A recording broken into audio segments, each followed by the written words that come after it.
किस प्रकार से विदेशी कंपनियां हमारे वैज्ञानिकों को हायर कर चुकी हैं और हमारे वैज्ञानिक भी अब उनकी भाषा बोलने लगे हैं। इस विषय को बड़ी गहराई से समझना होगा और ये सभी क्षेत्र में ऐसे उगाए हुए लोग होते हैं, इसको अंग्रेजी भाषा में कहते हैं प्लांटेड पर्सनालिटीज। ये कंपनियां खड़ी करती है जिनको समझना बहुत मुश्किल होता है। वे आपके बीच आकर आपकी भाषा में और कंपनियों के तर्क को रखते हैं। तो आज जो विषय जायसवाल जी ने अभी यहां पर रखा, सर्वप्रथम तो मैं उनको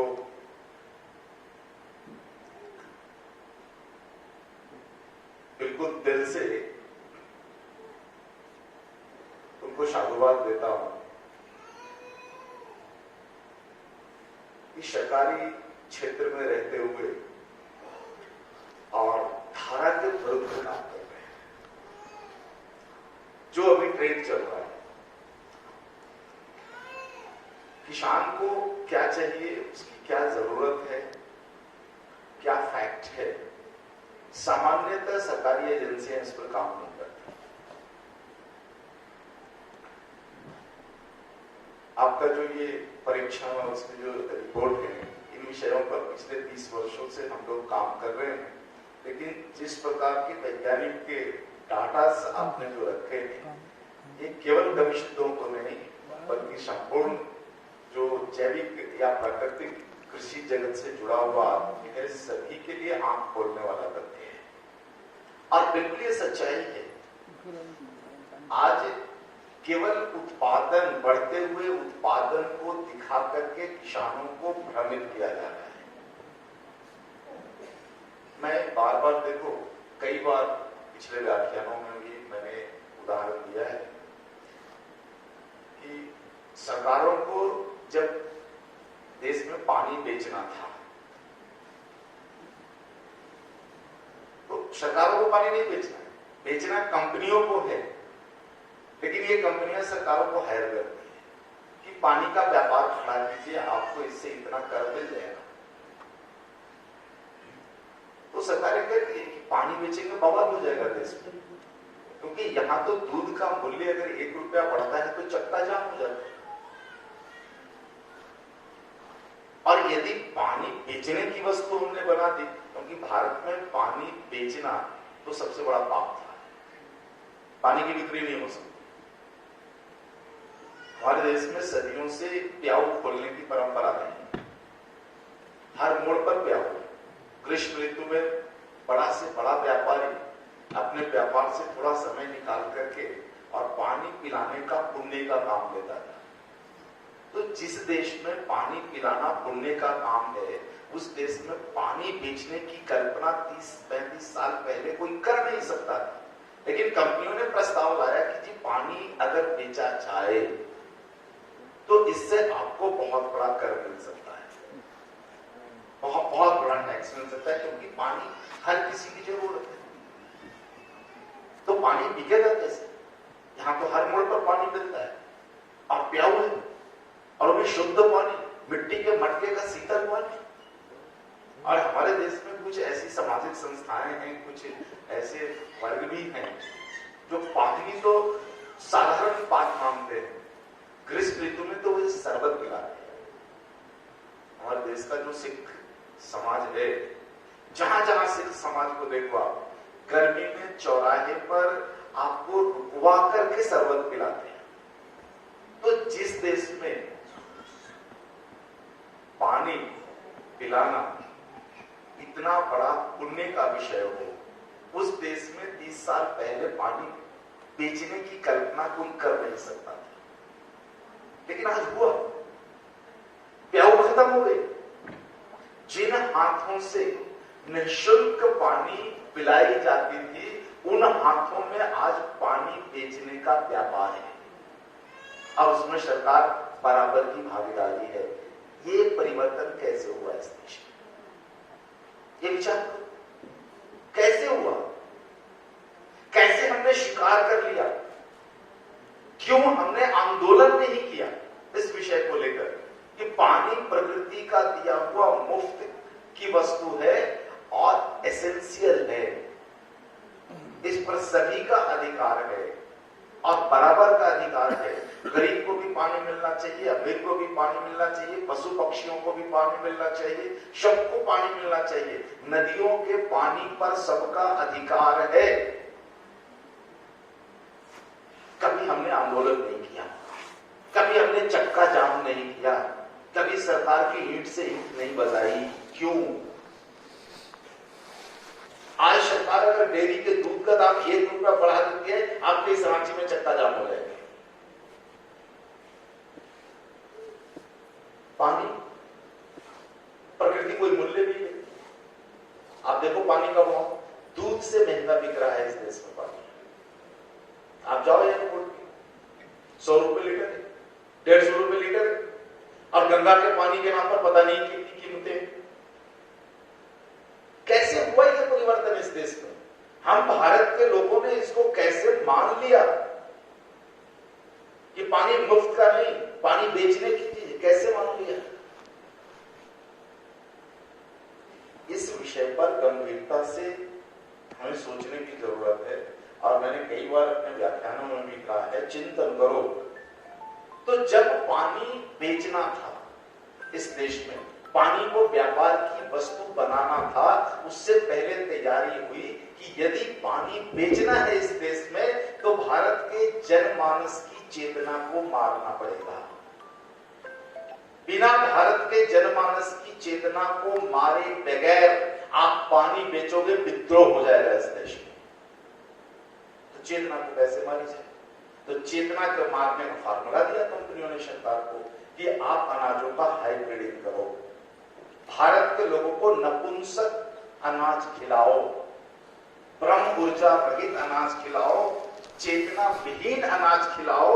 चेतना विहीन अनाज जब 10-15 साल भारत के लोग खाएंगे तब इनकी चेतना मरेगी और भारत के लोग विरोध नहीं करेंगे इसका। और यही प्रयोग भारत में किया गया। जो वस्तुएं प्रकृति के द्वारा निःशुल्क प्रदत्त है, पानी, हवा, ऐसे एसेंशियल चीज जब बाजार में लाना था तो सब उससे 15 साल 20 साल पहले से ये प्लानिंग हुआ कि चेतना मारिए, चेतना मारने की चीज खिलाइए। चेतना मारने की वस्तु है हाइब्रिड अनाज। तो पहले हाइब्रिड अनाज को लाया गया, इसको बांटा गया, जबरदस्ती बांटा गया। हमारे देश के बहुत सारे नेताओं ने इसका विरोध किया गया, उनके विरोध को दरकिनार किया गया। कंपनियों ने हमारे एमएलए, एमपी सबको खरीद लिया। और किनको खरीदा इस परिषद में मैं बोल नहीं सकता। और लाख विरोध के बावजूद हाइब्रिड अनाज से पाट दिया गया इस देश को। और 10 से 15 साल जब हम लोगों ने हाइब्रिड अनाज खाई, अपनी चेतना को मार दिया गया, तब पानी बाजार की वस्तु हो गई और अब वायु भी बाजार की वस्तु होने जा रही है। जैसे पानी बिक रहा है वैसे अब वायु भी बिक रहा है, ऑक्सीजन भी बिक रहा है। कोरोना में आपने देखा प्रकृति का दिया हुआ मुफ्त का ऑक्सीजन कितने ऊंचे दाम में बिका है। और हमने विरोध नहीं किया, बल्कि लाइन लगा करके सिलेंडर खरीदा, ब्लैक में सिलेंडर खरीदा। विद्रोह करना तो दूर की बात है। हमारी चेतना समझ इतनी गिर गई कि हमें समझ में नहीं आया कि ऑक्सीजन खरीदने की जरूरत कहां है। 3-3 हजार रुपए के सिलेंडर 30-30 हजार रुपए में ब्लैक हुए। कभी कोई आंदोलन हुआ? आंदोलन हुआ, विरोध हुआ केवल इस बात का कि सरकार पर्याप्त मात्रा में सिलेंडर उपलब्ध नहीं करवा रही है। उल्टा जो सरकारें चाहती थी, जो एजेंसियां चाहती थी, उसी काम को हमने कर दिया। ये चेतना के मरने का सबसे बड़ा उदाहरण है। और इसीलिए प्रातःकालीन सत्र में हमने कहा कि एक संकल्प करो, भूखा रह जाना ठीक है, लेकिन ये हाइब्रिड अनाज मत खाओ। कम से कम आने वाली पीढ़ियों की चेतना को बचा करके रखो ताकि वह अन्याय के साथ लड़ सके। ये चेतना मरी,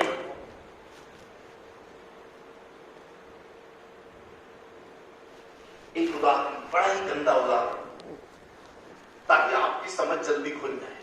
इसलिए मैं एक गंदा उदाहरण आपके सामने रखना चाहता हूं कि यदि हमारे देश में कोई मूर्खानंदों की सरकार बन गई और उन मूर्खानंदों ने एक नियम ला दिया कि जूता और चप्पल पांव में पहनने की चीज नहीं, गले में टांगने की चीज है, तो इस कानून को कौन मानेगा? वही जिसकी चेतना मर गई है। और जिसकी चेतना नहीं मरी है, जो जीवित है, वो कभी भी इस कानून को नहीं मानेगा, बल्कि इस कानून के खिलाफ पर सड़क पर उतर जाएगा। सरकारें नहीं चाहती कि भारत की जनता सड़क पर उतरे, आंदोलन करे, और इसलिए हमारी सरकारें उन एजेंसियों के हाथ से बिक जाती हैं और ऐसे नपुंसक बीजों को प्रमोट करती हैं। नपुंसक बीजों के प्रमोट का एक बड़ा उदाहरण आपके सामने में रखूंगा। हमारे यहां, पता नहीं आपके यहां क्या हुआ, हमारे यहां तमिलनाडु में 1950 में एक व्यक्ति हुए नंबलवार, 80 वर्ष में उनकी हत्या हो गई। कंपनियों ने उन्हें विष दे दिया। 1950 में जब वो 12-13 साल के थे, तब उन्होंने यूरिया डीएपी का विरोध किया था। जब पहली बार बात हुई थी, केवल बात हुई थी कि द्वितीय विश्व युद्ध में जो बचा हुआ केमिकल्स है, रसायन है, उसका एग्रीकल्चर में एप्लीकेशन किया जा सकता है, तब वह बालक विरोध में खड़ा हुआ था। उन्होंने एक मिसाल खड़ी की थी देश में कि हम अपने भारत देश में केमिकल्स नहीं आने देंगे, रसायन नहीं आने देंगे, कम से कम कृषि जगत में इसका प्रवेश बिल्कुल नहीं करेंगे। और उनके आंदोलन के कारण ही आज सबसे ज्यादा संख्या में प्राकृतिक कृषि, जैविक कृषि, ऑर्गेनिक फार्मिंग करने वाले किसान तमिलनाडु में सबसे ज्यादा। उनका पूरा जीवन उसमें उन्होंने लगा दिया। उन्होंने बाद में फिर हाइब्रिड के खिलाफ भी बहुत काम किया। बंजर जमीनों को उपजाऊ बना करके सरकार को दिखाया। तमिलनाडु में बहुत बंजर जमीन है जहां घास नहीं उगती। 50 साल से जहां घास नहीं उगता था, वहां धान की खेती करके दिखा दिया। ये जैविक प्राकृतिक पद्धति से, पारंपरिक बीजों से, ये सारा कुछ करने के बाद भी सरकारें बिकती गई। तो क्या सरकार के आंखों पर कोई काली पट्टी है? कोई काली पट्टी नहीं है, बल्कि ये सब बिकाऊ है। और दुनिया में बहुत सारी ऐसी एजेंसियां हैं जो इनको खरीदने के लिए तैयार बैठी है। तो एक जो गंदा उदाहरण आपको दिया कि सरकारें कल होकर के यदि ऐसा कानून बनाती है, तो सरकारें चाहती है कि हम कोई भी कानून बना दें, उसका विरोध नहीं होना चाहिए। तो विरोध कौन नहीं करेगा? वही विरोध नहीं करेगा जिसकी चेतना मर गई है। इसलिए सरकारें प्रमोट करती है। यह उनकी मजबूरी हो सकती है, हमारी क्या मजबूरी है कि हम अपने बच्चों को नपुंसक और चेतना विहीन अनाज खिलाएं? हमारी कोई मजबूरी नहीं हो सकती है। इसलिए कम से कम आज की सभा में जितने भी गवेषक हैं बैठे हुए, आप सभी से मैं कहूंगा कि जायसवाल जी ने जो चीजें रखी यहां पर आपके सामने, बिल्कुल वैज्ञानिक आधार, बिल्कुल वैज्ञानिक परीक्षण, आप इसको मान लो और मानकर कम से कम, मैं तो कहता हूं कम से कम अपने परिवार के लिए और अपने बच्चों के लिए इसका इंप्लीमेंटेशन करो। कम से कम एक वर्ग तो इस देश में बचे जिनके बच्चे चेतना विहीन न हो, जो कल संघर्ष के लिए खड़े हो सके। देश बेचने के ऐसे कानून जब बने तो उसका विरोध करने वाला एक वर्ग तो कम से कम बचा है। आज पूरा भारत देखो पट गया है, ऐसे नपुंसक अनाज से पूरा भारत पट गया है। और सब्जी के बारे में तो कल्पना ही नहीं कर सकते। लगभग 100% अगर मैं कहूं तो गलत नहीं करूंगा, 100% बाजार में बिकने वाली सब्जियां ये सब चेतना विहीन है, सब नपुंसक है।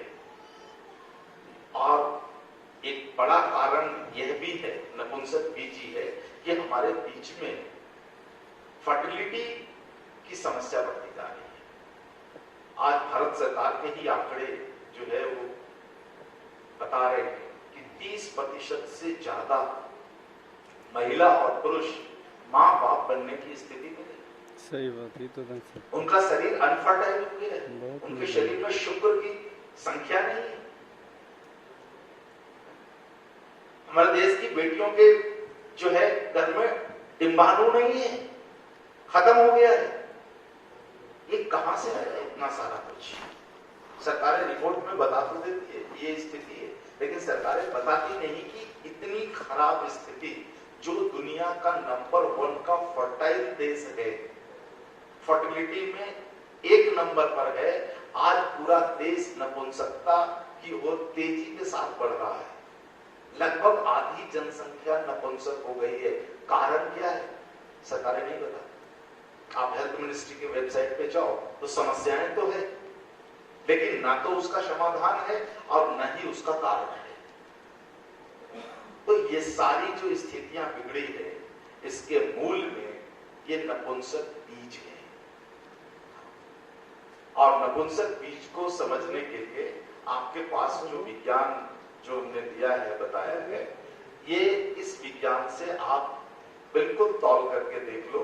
आज दोनों चीजें कमी है हर मनुष्य के, हर भारतीय के शरीर में, और जिन जिन देशों में ऐसी चीजें हैं, इस सभी देशों में हमारी चेतना खत्म हुई है और हमारे शरीर की प्रतिरोधक क्षमता खत्म हुई है। प्रतिरोधक क्षमता खत्म हुई है शिव ऊर्जा की कमी के कारण, चेतना खत्म हुई है ब्रह्म ऊर्जा की कमी के कारण। केवल बच गया विष्णु ऊर्जा, यानी केवल शरीर बचा हुआ है। तो क्या हमें केवल शरीर बचा है? हमें चेतना की कोई जरूरत नहीं, हमें प्रतिरोधक क्षमता की कोई जरूरत नहीं। कोरोना जैसे जब वायरस आएंगे तो हमारे शरीर में कौन लड़ेगा? हमारे शरीर में कौन बैठा है जो ऐसे वायरसों से लड़ेगा, परजीवियों से लड़ेगा? इसलिए मैं सभी लोगों से, सभी भारतवासियों से और विशेषकर गवेषकों से कहूंगा कि आप इस ऊर्जा के विज्ञान को इतनी गहराई से जानते हो तो कम से कम अपने परिवार के लिए, स्वयं के लिए जो है, आप ये प्राकृतिक कृषि की ओर जाइए, बढ़िए। और इसमें एक बात और, जयसवाल जी, आपका जो यह रिसर्च रिपोर्ट है, इसमें मैं एक बात और जोड़ना चाहूंगा। हमारे पंचगव्य विज्ञान में एक छोटा सा शोध, देखो हमारे पास बहुत बड़े बड़े मैकेनिज्म, मशीन, लेबोरेटरीज तो नहीं है। हम सरकार के ही कुछ ऐसे लेबोरेटरी में जाकर के कुछ छोटे मोटे प्रयोग करते हैं। तो हमने देखा है कि ये जो अमृत पानी आपका है, इसमें यदि छाछ मिला दिया जाए तो सूक्ष्म जीवाणुओं की संख्या 30 गुना बढ़ जाती है। तो आपसे मेरा एक अनुरोध रहेगा कि आप जब भी इस पर अगला प्रयोग करें तो आप जो फार्मूला बताए उस फार्मूला पर करें और उसमें छाछ का एप्लीकेशन करके आप करें, तो आप देखेंगे कि सूक्ष्म जीवाणु, जो माइक्रो बैक्टीरिया है, जो चाहिए मिट्टी के लिए, जो आपने बताया, उसकी संख्या कम से कम समय में 30 गुना बढ़ जाती है। तो छाछ का बहुत बड़ा रोल है। और सुबह के शब्द में भी मैंने वही बात आपसे रखी कि आप जितना प्रोसेस करते चले जाओगे, किसी भी गप्पे का कितना भी प्रोसेस करते चले जाओ, वो बढ़ता ही रहेगा, क्योंकि वो कभी भी प्रोसेस लॉस की थ्योरी से ऊपर है। तो दूध का आपने कितना प्रोसेस किया छाछ बनाने में? दूध को दही बनाया, दही में मंथन की क्रिया की, उसमें से मक्खन निकाला, छाछ बनाया, और छाछ को भी प्रतिदिन आप एक नया प्रोसेस कर सकते हो। आज का जो छाछ है उसमें आप सब मात्रा में, आधे मात्रा में पानी मिला दो। ये पानी मिला देना भी एक प्रोसेस है। और जैसे जैसे आप छाछ को पुराना करते जाएंगे, उसमें एक तो सेल बैक्टीरिया भी बढ़ेगा, और यदि वो किसी बैक्टीरिया के समूह में जाता है तो जो पहले से जो बैक्टीरिया का समूह है, इसमें बहुत तेजी के साथ उसका मल्टीप्लिकेशन करता है।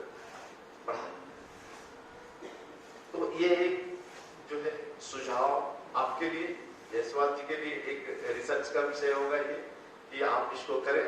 और छाछ का कृषि के क्षेत्र में बहुत बड़ा एप्लीकेशन हो सकता है, बहुत बड़ा एप्लीकेशन हो सकता है।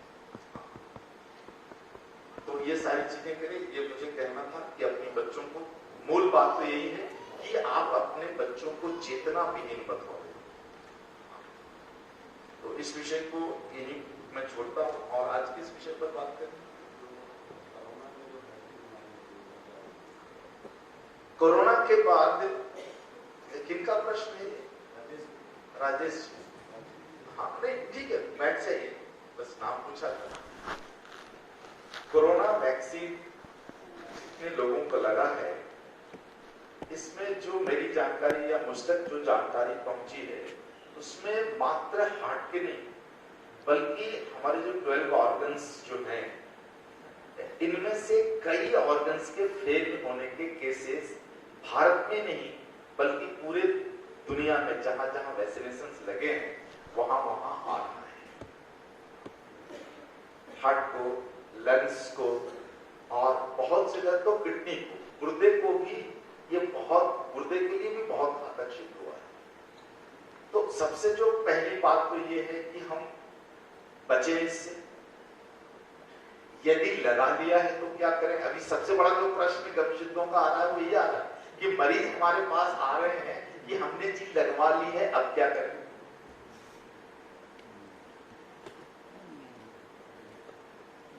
तो जहां तक मेरी समझ बनी है कि लग गई है तो अब 100% उसको निकाल तो नहीं सकते, लेकिन उसका जहां जहां पर जिस जिस अंगों पर दुष्परिणाम आ रहा है, जो फेल होने के समाचार जो छप रहे हैं, इसमें कुछ सुधार की संभावना है।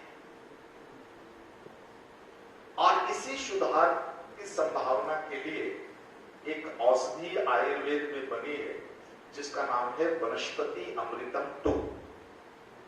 इसका जो फॉर्मुलेशंस है सूर्योगी उमा शंकर जी के साधना का परिणाम है कि हम गविशुद्ध लोग जिन 12 ऑर्गन्स थ्योरी पर काम करते हैं, इन 12 ऑर्गन्स में कैसे प्रतिरोधक क्षमता को बढ़ाई जाए।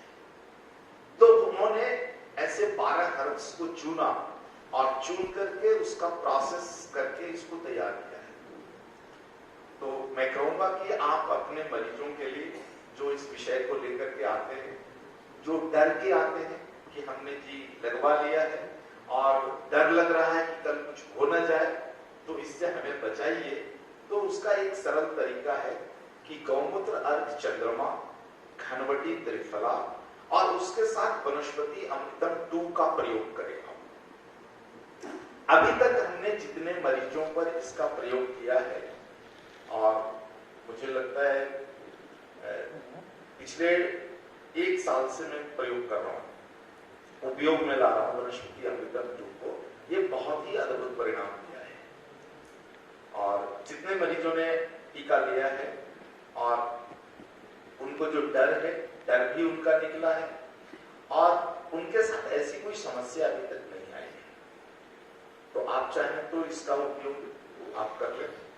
इसको प्राप्त करने के लिए जो है आप मदन जी से भी संपर्क कर सकते हैं या हमारे चिकित्सालय में भी आप संपर्क कर सकते हैं, वहां से आपको ये चीजें मिल जाएगी। लेकिन आपको पहले बताना पड़ेगा कि आपको ये कितने चाहिए। तो प्रिपरेशन करके, ये हमारे केरल के एक वैद्य हैं, उनके निरीक्षण में ये क्लिनिकल ट्रायल के रूप में इसको जो है सरकार ने परमिशन दिया है आयुष फार्मूला के अंदर। तो ये समाधान तो है उसका, आप बिल्कुल उसको कर सकते हैं। दूसरा एक समाधान है कि यदि वनस्पति अमृतम 2 नहीं है आपके पास, तो आप ऐसे मरीजों को कैसे आश्वस्त कर सकते हैं कि जी आपको इस कारण से हार्ट अटैक नहीं होगा या आपका लिवर फेल नहीं होगा या आपके गुर्दे नहीं जाएंगे। तो उसमें जो बड़ी भूमिका है वो है सम मात्रा में पंचगव्य का उपयोग। सम मात्रा वाला जो पंचगव्य आपको पढ़ाया है, ये सारे गव्यों को सम मात्रा में आप मिला लें, मंथन की क्रिया करें, सूर्य के प्रकाश में तपा लें और प्रातः कालीन जो है वो खाली पेट उसका सेवन आप मरीजों को कराएं। और ये कम से कम 120 दिन कराने की जरूरत है, तब कहीं जाकर के जो हमारे 12 अंगों पर इसका जो दुष्परिणाम है वो कटेगा। तो ये एक दूसरा उपाय है। तो ये दो चीजें हैं, इससे आप उनको बचा सकते हैं, आश्वस्त रह सकते हैं।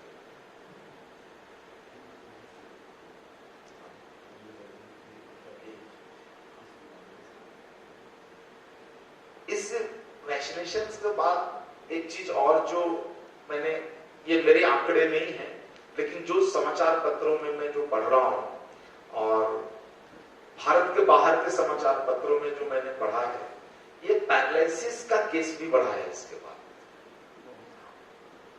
पक्षाघात जो है इसका केस बढ़ा है, लेकिन ये मेरे आंकड़े नहीं है, ये कुछ विदेशी समाचार पत्रों के आंकड़े हैं। तो पक्षाघात के लिए जो सबसे सटीक इलाज है आपको पता है, पुराना घृत। पुराना घृत का एप्लीकेशन यदि हम 15 दिन के अंदर ऐसे मरीजों पर शुरू करते हैं तो 100% पक्षाघात से व्यक्ति बाहर निकल जाता है। और पक्षाघात के लिए सबसे ज्यादा जो आवश्यक वस्तु है वह है पुराना घृत। तो अब पुराना घृत तो चाक करके भी 5 दिन में नहीं बन सकता, उसको पुराना करने के लिए उतना साल रखना ही पड़ेगा। तो मैं तो देखो शुरू से ही कहते आ रहा हूं आप लोगों को कि घी पुराना करो। प्रति वर्ष आप अपनी सामर्थ्य के हिसाब से 5 लीटर, 10 लीटर, 25 लीटर, 50 लीटर, जितना आपका सामर्थ्य है उतना घी आप पुराना कीजिए। पुराना घी करने की तकनीक भी आपको बताई है कि कैसे घी को पुराना किया जाता है, इस औरत को। और ये भी देखो, ये भी 5 साल पहले से मैं चेताते आ रहा हूं कि आने वाले दिनों में पक्षाघात की बीमारी सबसे ज्यादा बढ़ने वाली है और वो बढ़ी है उसका दर। ये किस कारण से बढ़ी है ये मेरे आंकड़े नहीं है, मैं नहीं कह सकता हूं, लेकिन जो समाचार पत्र में चीजें आ रही है उसके हिसाब से इसके बाद जो है कोविड के बाद जो है पक्षाघात की बीमारी भी बढ़ी है। और पक्षाघात की बीमारी का सटीक सही 100% इलाज मात्र पुराने घृत से ही संभव है, और ये हमने करके देखा है।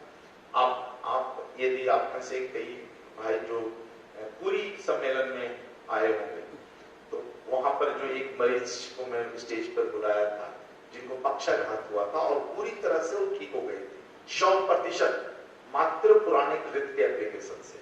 ये आपको मैंने दिखाया भी है, डेमोन्स्ट्रेशन भी किया है और चीजें पिछले कई सालों से मैं कहते भी आया हूँ।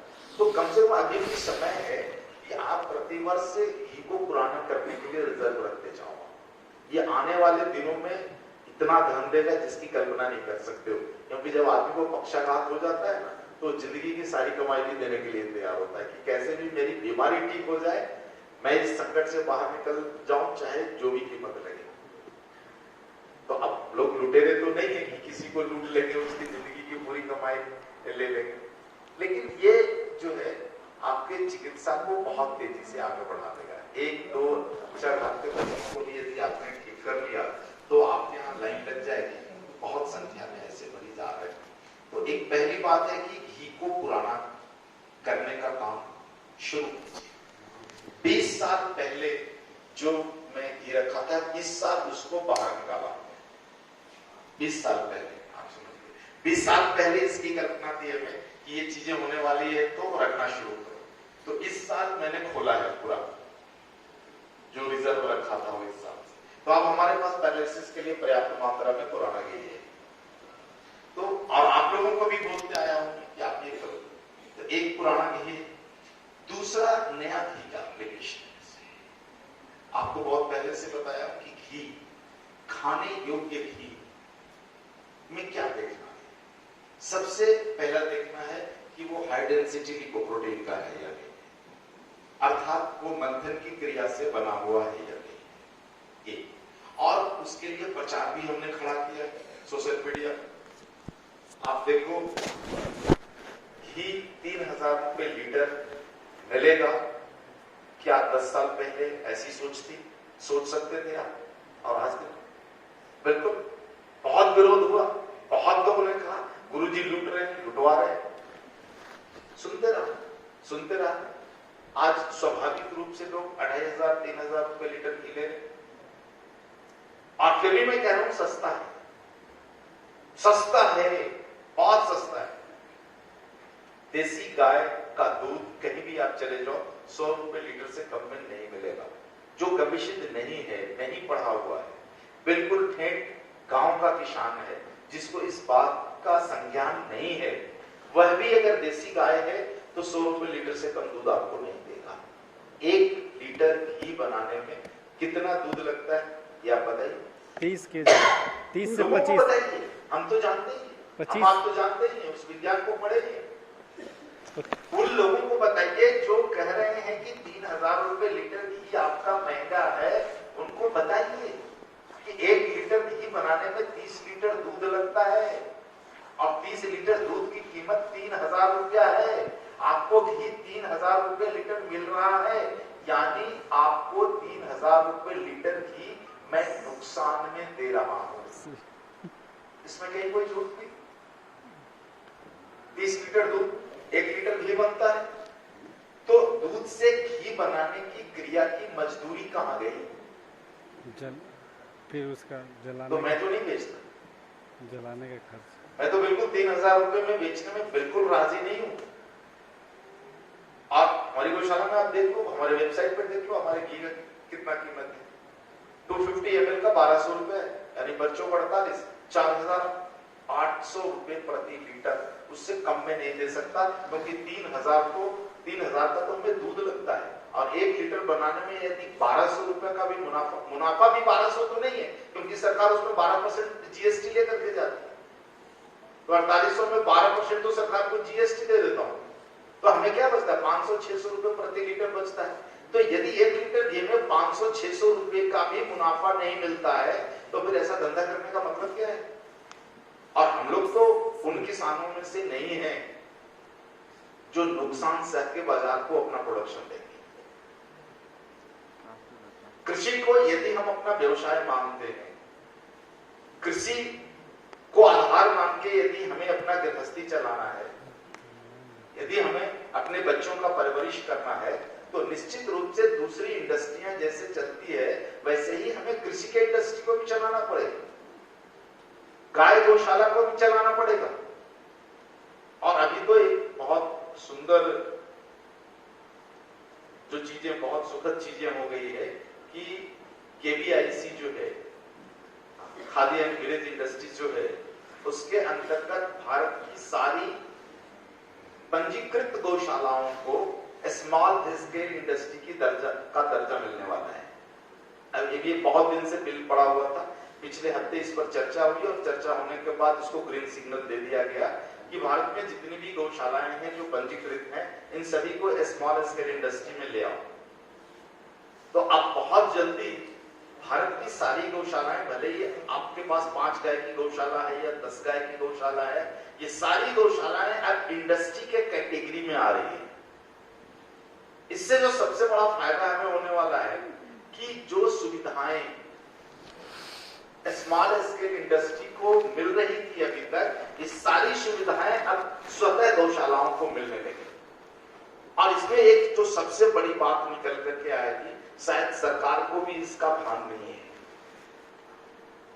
सरकार को भी शायद इसकी समझ नहीं है। आज से 10 साल पहले जो है, मैंने एक बात उठाई थी कि जिस प्रकार से इंडस्ट्रियों को कार्बन क्रेडिट मिल रहा है, वैसे ही गाय को भी कार्बन क्रेडिट मिलना चाहिए। तो जब हमारी गौशालाएं स्मॉल स्केल इंडस्ट्री के अंदर आ जाएगी, तो जिस प्रकार से स्मॉल स्केल इंडस्ट्री को कार्बन क्रेडिट मिल रहा है, अभी हम गौशाला के सभी लोग भी कार्बन क्रेडिट के हकदार स्वतः हो जाएंगे। शायद सरकार को इसका भान नहीं है, वरना इस बिल को और लंबा खींचा जाता, क्योंकि इसमें बहुत बड़ा धन जो है वो कार्बन क्रेडिट के माध्यम से गौशालाओं को मिल सकता है। तो थोड़ा अभी इस पर चुप्पी साहब, थोड़ा एक बार ये इंप्लीमेंट होने दो, और इसके बाद फिर इस पर हम काम करेंगे कि जिस तरह से आप जो है कार्बन क्रेडिट जितनी कंपनियों को आप दिलवा रहे हो, उसकी हकदार है, क्योंकि गाय से उत्पादित वस्तुओं में कहीं भी कार्बन उत्सर्जन नहीं होता।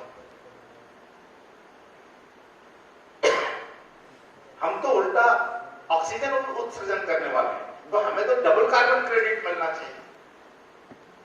तो मुझे लगता है कि आने वाले दिनों में या तो समझ के माध्यम से या बेसमझ के माध्यम से गाय और गाय से जुड़ा हुआ जितना भी वर्ग है, जितनी भी संस्थाएं हैं, जितने भी गौशालाएं हैं, जितने भी लोग हैं, इनका सुखद दिन आने वाला है। थोड़ा और सब्र कीजिए, थोड़ा और हमें धीरज धरना पड़ेगा और ग्राउंड बिल्कुल धरती पर आंदोलन चलाना पड़ेगा। एक ऐसा आंदोलन जो दिखेगा नहीं। पंचगव्य चिकित्सा विज्ञान का जो 20 साल पहले शुरू हुआ क्रम, हमने कभी भी सड़क पर उतरकर आंदोलन नहीं किया। कभी हम सड़क पर उतरे? कभी हमने इनकलाब जिंदाबाद का नारा लगाया है? लेकिन आज कहां पहुंचे? सरकार के कान खड़े हो गए। 5 साल पहले आयुष ने इसको सब्जेक्ट के रूप में ले लिया। क्या हमें आंदोलन करने की जरूरत पड़ी? विज्ञान को व्यक्ति तक पहुंचाना भी एक आंदोलन है। और जब व्यक्ति तक पहुंचाने का आंदोलन हम करते हैं, तब हमारे रास्ते में दुश्मन कम होते हैं, क्योंकि दुश्मनों को इसका भान नहीं होता। बहुत पहले मुझे लगता है कुरुक्षेत्र या द्वारका के महासम्मेलन में आपसे प्रातःकालीन सत्र में मैंने एक बात की थी कि दीमक बन जाओ। यदि जीतना है, गाय को इस देश में स्थापित करना है, गाय आधारित कृषि व्यवस्था को स्थापित करना है, तो दीमक बन जाओ। दीमक क्या करता है? मिट्टी के माध्यम से पेड़ में जाता है,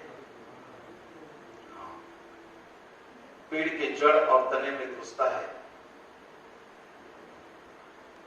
और उस दीमक का पता तभी लगता है जब पेड़ मरना संभव हो जाए, उसके पहले दिखता नहीं है।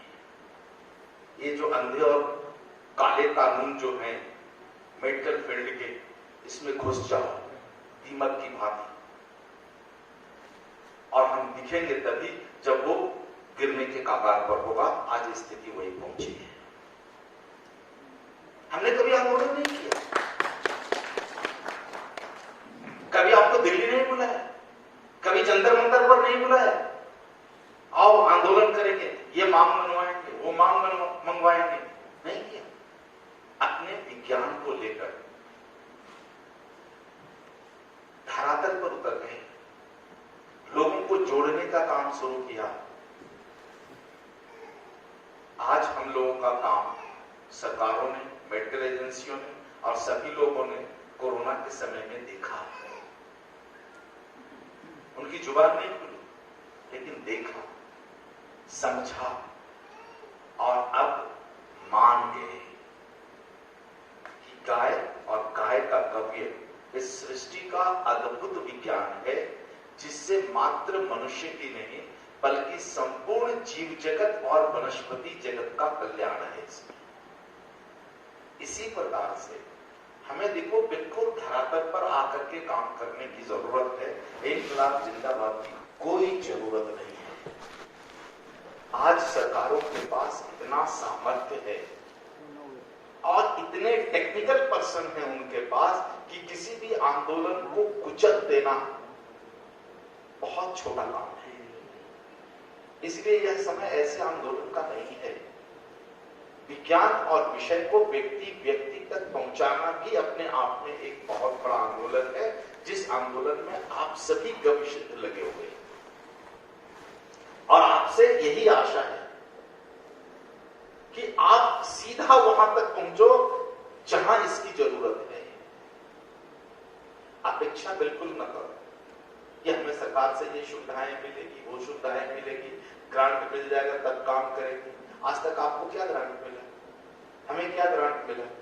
लेकिन कितना बड़ा काम तैयार हुआ? 8,000 गविष्ठ दर इस देश में तैयार हुए। 8,000 में कम से कम 4,000 लोग तो प्रैक्टिकल काम में लगे हुए हैं।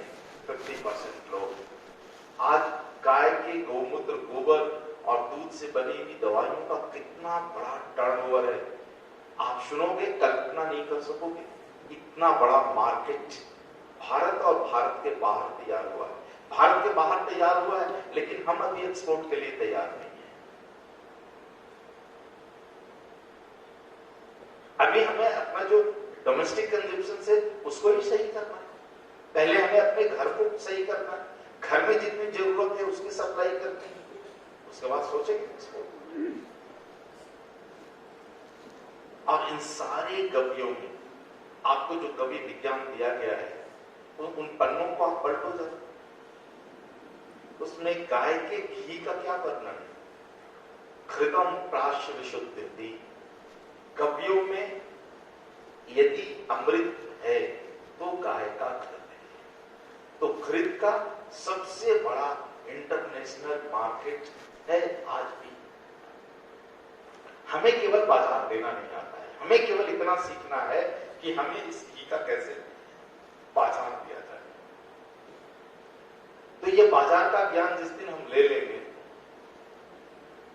उस दिन मैं नहीं समझता कि कोई भी गविष्ठ दूध बेचने की कल्पना करेगा।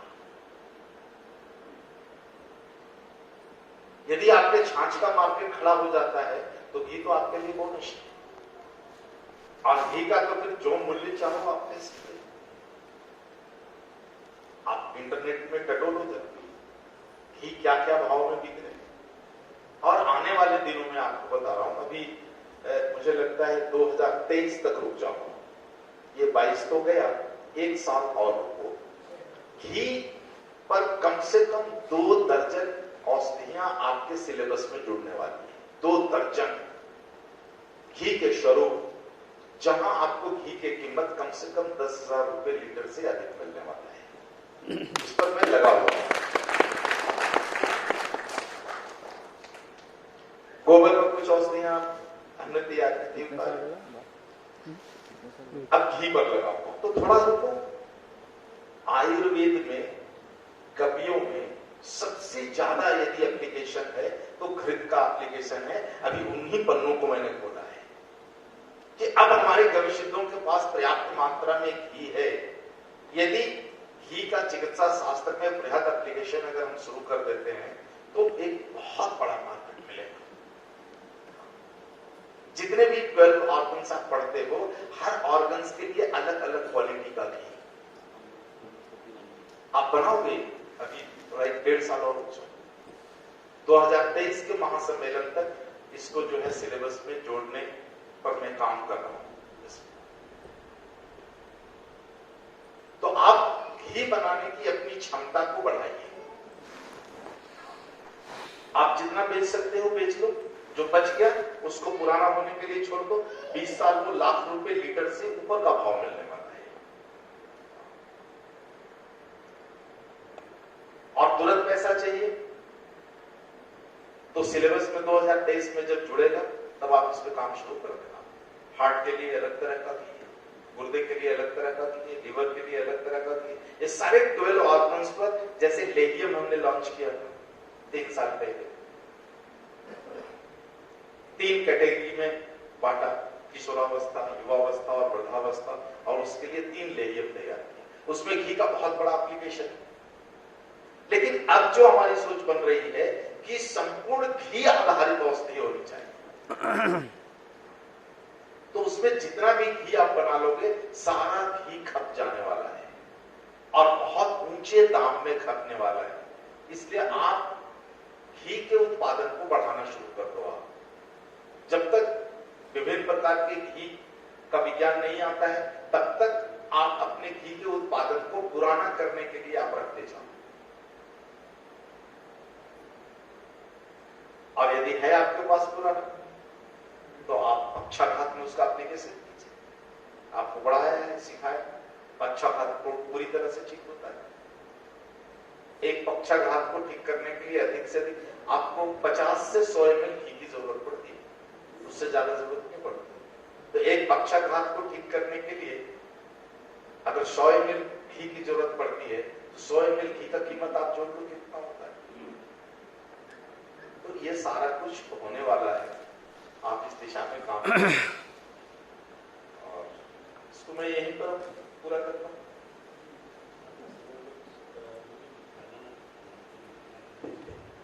अब वो आप अभी जो हम लोग भोजन के बाद जो सब करने वाले थे, जो किसी को कोई समस्या थी, तो अभी हम लोग लगता बात कर ले, तो इसके बाद भोजन करें तो ज़्यादा अच्छा रहेगा, क्योंकि अभी समय ज़्यादा है।